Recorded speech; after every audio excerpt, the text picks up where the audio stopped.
Prof, izin mengawali pertanyaan nih Prof. Ya, silakan. Saya ini sangat mengidolakan Prof Mahfud. Saya melihat karirnya Prof Mahfud ya, mulai dari Hakim MK ya, mulai sampai dengan Menko Polhukam Prof. Ibaratnya eksekutif, yudikatif, legislatif, Prof sudah kenyang lah ya. Tapi yang saya heranin, kok Prof bisa nggak korupsi ya Prof? Karena begini, karena teman-teman dan mungkin sahabat-sahabatnya Prof Mahfud yang ada di lembaga-lembaga itu nggak tahan Prof dengan godaan-godaan seperti itu Prof. Atau mereka malah kejebak itu Prof. Ya. Gimana itu Prof? Tabrak Prof! Tabrak! Gini ya, orang itu biasanya untuk melakukan korupsi atau tidak korupsi itu, yang ditakuti adalah hukuman. Mereka yang moralnya tidak bagus, ya bisa saja asal bisa melanggar, menghindar dari hukum, ya dia korupsi. Nah sementara bagi saya hukuman itu bukan hanya hukum. Hukuman itu ada juga hukuman moral. Maka di dalam ilmu hukum itu ada istilah hukuman heteronom. Hukuman yang dijatuhkan oleh negara, polisi nangkap, hakim mengadili, jaksa menuntut gitu, itu hukuman heteronom namanya.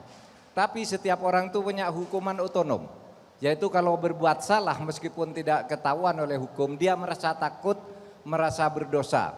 Dan hukuman yang sifatnya otonom itu banyak sekali terjadi. Misalnya apa? Orang merasa dikucilkan. Karena dia merasa bersalah gitu, sudah pernah bersalah, tidak ketahuan tapi temannya tahu, dia menjadi malu, terkucil. Kan banyak yang begitu. Ada yang kemudian, maaf kalau di Jawa tuh ada namanya hukum karma. Dia hebat, tapi misalnya istrinya lari, anaknya sakit-sakitan, anaknya terjebak narkoba, keluarganya katanya nih kalau dihukum karma ditabrak mobil dan sebagainya itu. Meskipun tidak semua itu lalu merupakan hukuman ya, tapi di dalam pikiran tentang hukum karma itu, hukuman kalau orang tidak bisa ditangkap, tidak ditangkap oleh hukum yang resmi pengadilan, tapi hukuman batin yang namanya hukuman otonom, rasa berdosa, menyesal, takut dan sebagainya itu, ya dia pedoman nih, lebih baik saya tidak berbuat itu. Nah itulah sebabnya saya kalau mau nih dapat uang banyak loh. Waktu jadi hakim MK, jadi hakim MK tuh kalau orang berperkara mau bayar kepada saya 2 miliar, 3 miliar satu perkara itu gampang.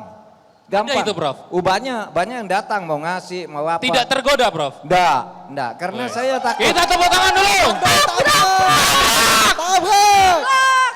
Saya tidak tergoda.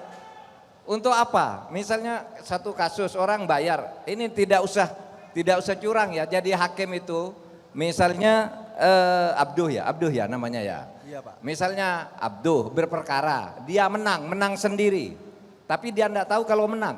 Saya telepon dia, Abduh, kamu mau menang enggak? Oh mau Pak, bayar dong ke saya sekian, padahal dia menang sendiri. Itu bisa. Bisa, apalagi kalah dimenangkan, bisa lagi, uangnya lebih banyak lagi. Tapi saya tidak pernah tergoda dengan itu karena saya takut pada hukuman otonom itu tadi. Meskipun saya... Tabrak Prof! Tabrak!